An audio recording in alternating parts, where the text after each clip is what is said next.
Hi friends, இன்றைக்கி ஓடிஜியில் cauliflower fry பண்ண போகிறோம். வாங்க பார்க்கலாம். அதுக்கு ஃபஸ்ட்டு காலிஃப்ளவர் நல்லா க்ளீன் பண்ணி வச்சுக்கோங்க. அதில் உள்ள புழு பூச்சி சாவதுக்காக கொஞ்சம் சுடு தண்ணி ஊற்றி அதுக்கு கொஞ்சம் கல் உப்பு போட்டுக்கோங்க. போட்டுட்டா தான் அந்த புழு அதில் புழு இருந்தாலும் பூச்சி இருந்தாலும் செத்துரும்.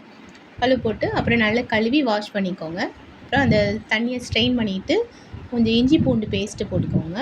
அப்புறம் கொஞ்சம் அரிசி மாவு, கொஞ்சம் கடலை மாவு, கொஞ்சம் கார்ன்ஃப்ளவர் மாவு போட்டுக்கோங்க. எவ்வளோ வேணுமோ அதுக்கு தகுந்தாப்புல போட்டுக்கோங்க. போட்டுட்டு ஒரு ஸ்பூன் கரம் மசாலா, ஒரு ஸ்பூன் சில்லி பவுட்ரு. நீங்கள் டைரெக்டாக சிக்கன் 65 பொடி போடனாலும் போடலாம். நான் இல்லாதனால இதை போட்டிருக்கேன். அப்புறம் தேவையான அளவு உப்பு போட்டுக்கோங்க.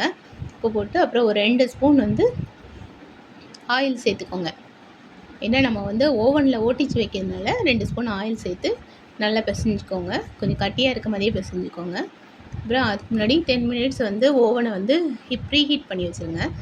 அந்த ட்ரேயில் நம்ம பட்ரு தடவிட்டு அப்புறம் நம்ம மிக்ஸ் பண்ணி வச்சுருக்கோம்ல அந்த காலிஃப்ளவரை வரிசையாக அதில் வச்சுருங்க. வச்சுட்டு எல்லா இதுவும் மிங்கிலாகிறபடி வைங்க. வச்சுட்டு கடைசியில் மேலே 2 ஸ்பூன் ஆயில் ஊற்றுங்க. ஏன்னா அது கொஞ்சம் அப்போ தான் ஃப்ரை பண்ண மாதிரி இருக்கும். ஆயில் ஊற்றிட்டு அப்புறம் ஓடிஜி சூடான உடனே வச்சுருங்க. வச்சுட்டு ஒரு 35 மினிட்ஸ் வச்சு எடுங்க. வச்சு எடுத்திங்கன்னா காலிஃப்ளவர் ரெடி ஆயிரும். ஆனால் இது நம்ம ஆயிலில் ஃப்ரை பண்ண மாதிரி இருக்காது. ரொம்ப ஈஸியாக சாஃப்டாக இருக்கும்.